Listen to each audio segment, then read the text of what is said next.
Hello, welcome all. आज हमारा ancient history का है लेक्चर नंबर 2। लेक्चर नंबर 1 में हमने पढ़ा था सोर्सेज ऑफ हिस्ट्री और लास्ट में हमने थोड़ा क्लासिफिकेशन ऑफ हिस्ट्री भी देख लिया था। अब हम अपना एंशियंट हिस्ट्री का लेक्चर 2 स्टार्ट करने वाले हैं, जिसके अंदर हम सिर्फ देखने वाले हैं कि एंशियंट हिस्ट्री पढ़ने के क्या टाइमलाइंस होती हैं, कैसे उनकी डेटिंग्स की जाती हैं और जो उनका डिवीजन हुआ है टाइम के बेसिस पर वो क्यों किया गया है। तो ये सारी चीजें आज हम पढ़ने वाले हैं।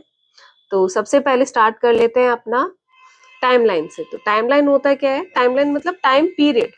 तो एक टाइम पीरियड जो आपने देखा है, जनरली आपने ये देखा होगा कि भाई कोई भी बैटल हुई है ये टू या कुछ भी इंसिडेंट्स हुए हैं पुराने पुराने, या कोई भी आपकी सिविलाइजेशन स्टार्ट हुई है तो उसका एक टाइम पीरियड होता था। या आपने देखा होगा कि एंशियंट हिस्ट्री का एक टाइम पीरियड था, मिडिवल हिस्ट्री का भी एक टाइम पीरियड होता है, मॉडर्न हिस्ट्री का भी एक टाइम पीरियड होता है। तो ये जो टाइम पीरियड्स होता है, ये जो लाइन होती है पूरी, ये जो टाइम लाइन होती है, ये कैसे बनाई गई? लाइक हमने देखा भाई कि ये आपका 500 बीसीई में कुछ इंसिडेंट हुआ, या फिर 1000 सीई में कुछ हुआ, या 2000 एडी में कुछ हुआ। तो ये जो मैं बोल रही हूँ बीसीई, सीई, एडी, ये है क्या? क्योंकि अभी तो हम क्या बोलते हैं 2025 ईयर है।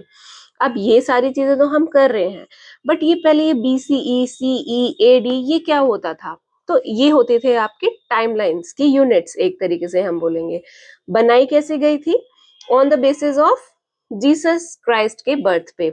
जो बीसीई है हमारा, उसको हम बोलते हैं बिफोर कॉमन एरा या फिर बिफोर क्राइस्ट, राइट?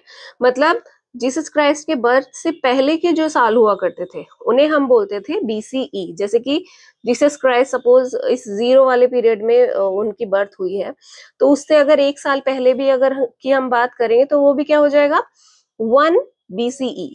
मतलब 1 बीसीई मीन्स 1 बिफोर क्राइस्ट, पैदा होने से पहले 1 साल बिफोर क्राइस्ट। तो 1 कॉमन एरा बिफोर क्राइस्ट, या फिर 1 बीसी, जो कि आप बोलोगे कि बर्थ ऑफ जीसस क्राइस्ट। ठीक है, तो बीसीई क्या होता है आपका? मोस्टली जब जीसस क्राइस्ट की बर्थ नहीं हुई उससे पहले के टाइम पीरियड को आप पूरे को क्या बोलोगे? बीसीई या फिर बीसी बोलोगे। नेक्स्ट, बिफोर का तो समझ आया। अब after the birth of Jesus Christ को हमने क्या बोला? कॉमन एरा का नाम दे दिया, या फिर हम उसे क्या कहते हैं? एनो डोमिनी का नाम हमने उसे दे दिया।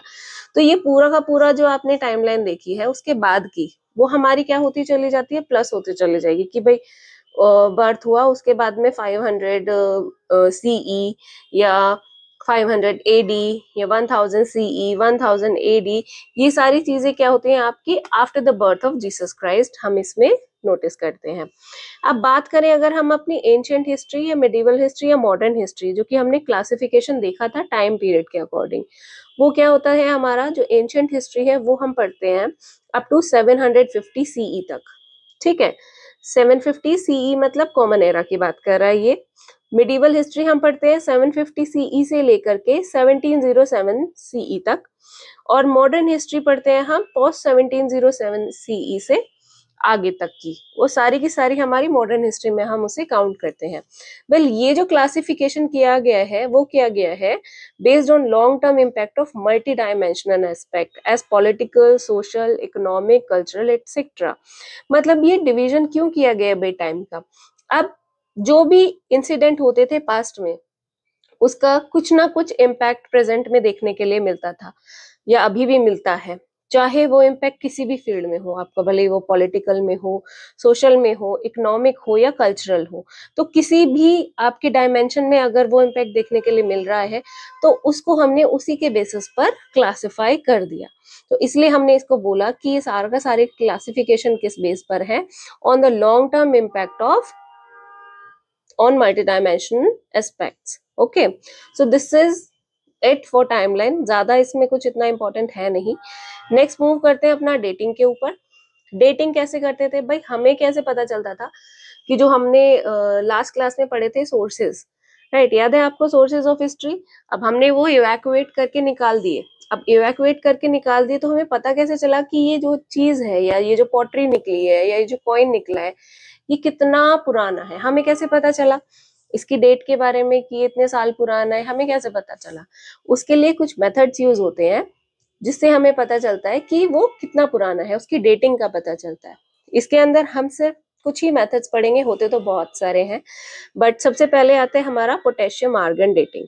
सो पोटेशियम आर्गन डेटिंग में क्या होता है कि use to determine age of volcanic rocks. कहाँ पे यूज किया जाता है? जो भी वोल्केनिक रॉक्स होती है ना, ये उनकी एज को डिटरमाइन करने में ही यूज किया जाता है। वोल्केनिक रॉक्स समझते हैं आप? वोल्केना जब वोल्केनोज आपके जब ज्वालामुखी जो आपकी फटती हैं तो उससे जो लावा बाहर निकलता है, तो दो फॉर्म में निकलता है। वो निकलता तो बहुत सारी फॉर्म में है, बट जनरली दो में ही मान लेते हैं हम, इतना साइंस में हमें नहीं जाना है।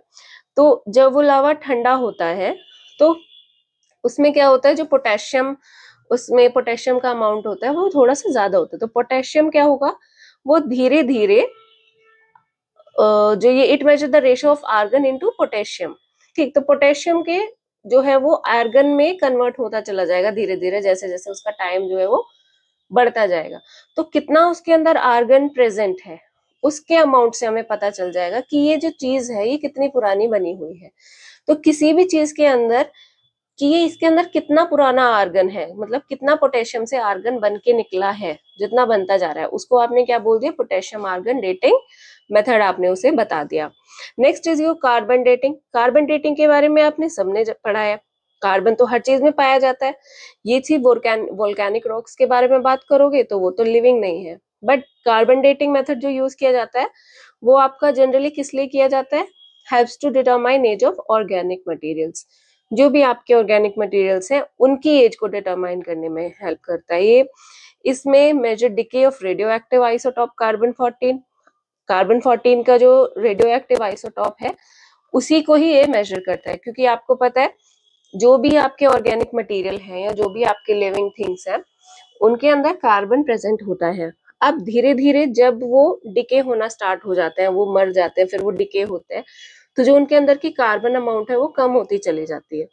अब जब भी कार्बन अमाउंट कम होता चला जाएगा तो उससे ये जानने में आसानी रहेगी कि अब जैसे सपोज कोई 10,000 साल पुरानी कोई चीज मेरे पास रखी है, तो उसके अंदर कोई स्केलेटन मिला, वो 10,000 साल पुराना स्केलेटन का कुछ हमें हिस्सा मिल गया और उसके अंदर हमने कार्बन का अमाउंट देखा कि इसमें कितना है। तो जितना कम उसका कार्बन का अमाउंट होगा एज कंपेयर टू आज के कार्बन के अमाउंट से हमें पता चल जाएगा कि वो कितने साल पुराना है।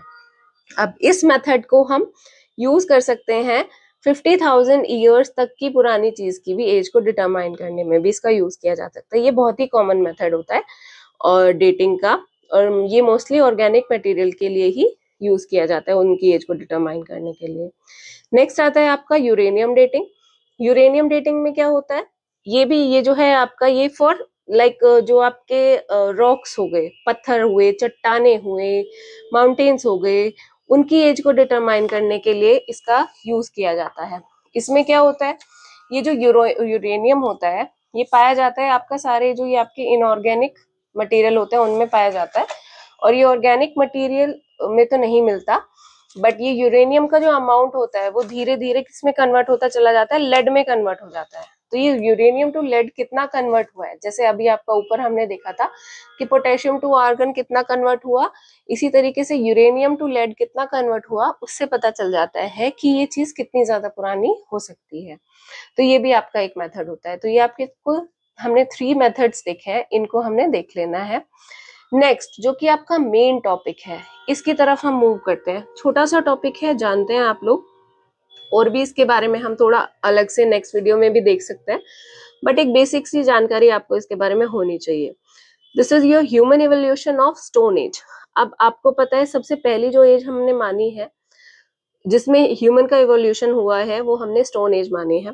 तो उसमें हुआ क्या था, कैसे कैसे ह्यूमन का इवोल्यूशन हुआ था, पहले ह्यूमन कैसा था, धीरे धीरे वो कैसे होता चला गया, और आज के समय में ह्यूमन का स्ट्रक्चर या आप देखो उसमें क्या क्या चेंजेस आए हैं। तो सबसे पहले की बात करते हैं इवोल्यूशन। तो इवोल्यूशन होता क्या है, well evolution is a process of progressive change, right.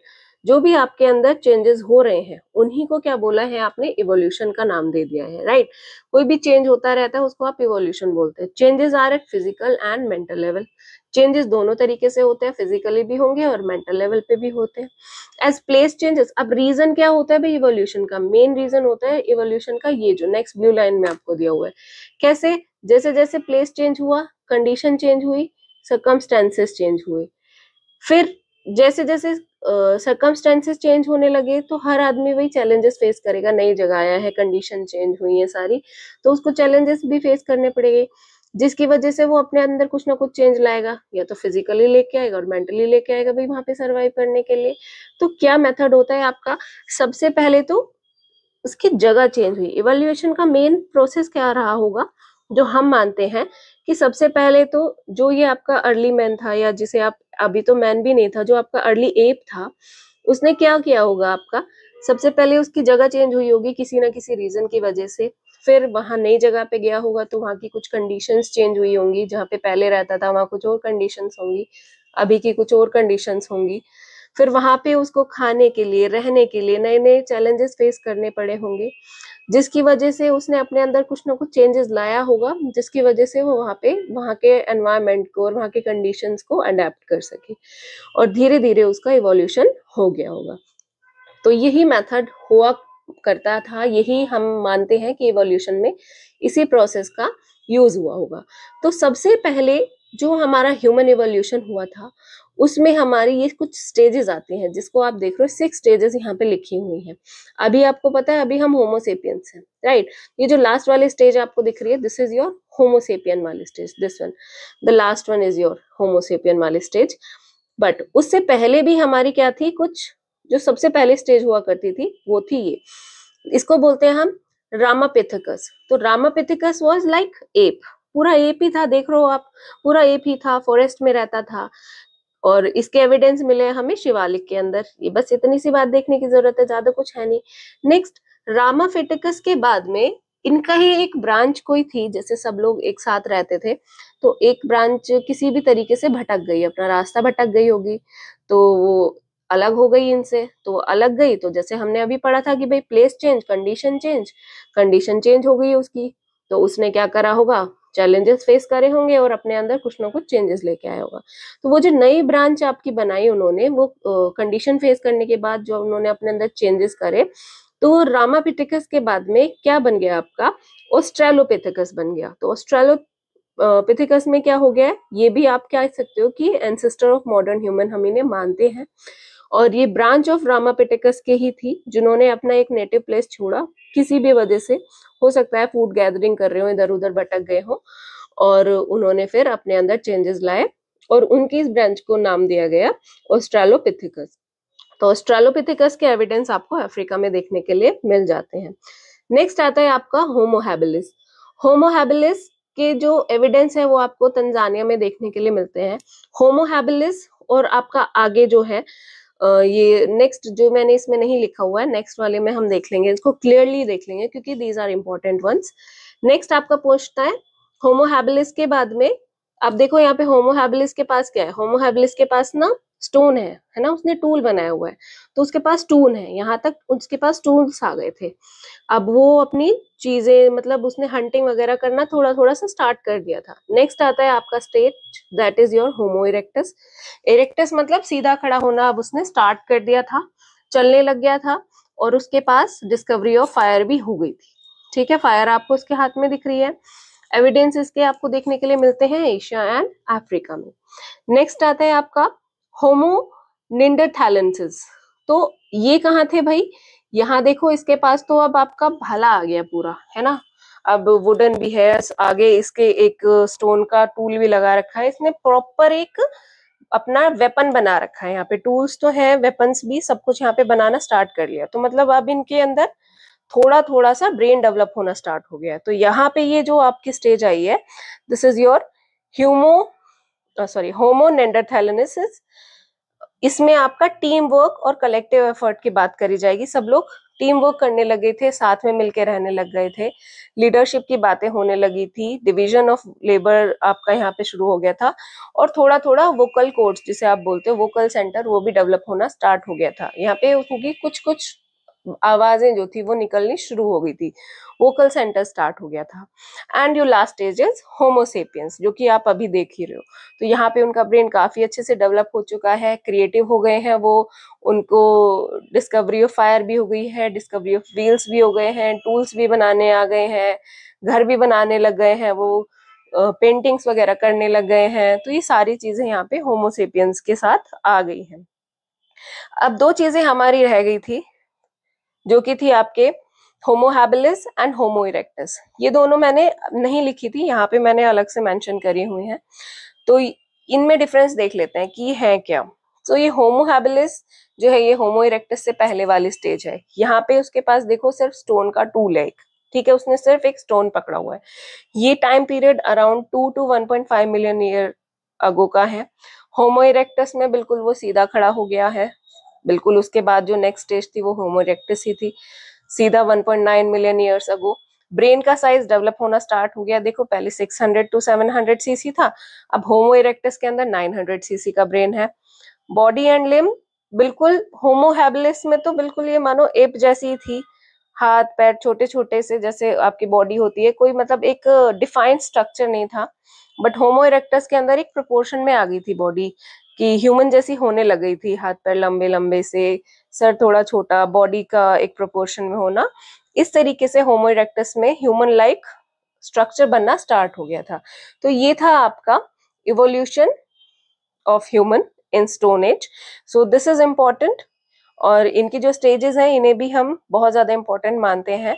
Mainly जो आपकी 3 स्टेजेस हैं इनको ही होमोसेपियन में काउंट कर लिया जाता है। समटाइम्स कुछ बुक्स में बोल देते हैं कि ये जो लास्ट वाली 3 स्टेजेस हैं, एक होमो इरेक्टस, एक ये आपका होमो निंडरथैलेंसिस एंड होमोसेपियंस, इन तीनों स्टेजेस को ही एक स्टेज में कन्वर्ट कर लिया जाता है, क्योंकि ये मानते हैं कि इस स्टेज में ब्रेन डेवलप होना स्टार्ट हो गया था। और ब्रेन का जब से डेवलप होना स्टार्ट हुआ तो देखो वो उसने बहुत ही जल्दी फिर ह्यूमन का इवोल्यूशन स्टार्ट कर दिया था यहाँ पे आकर के।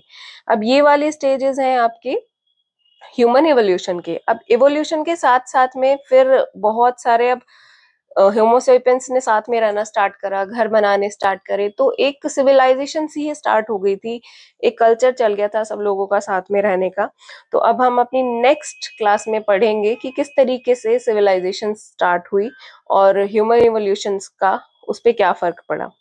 सो thank you very much, see you again.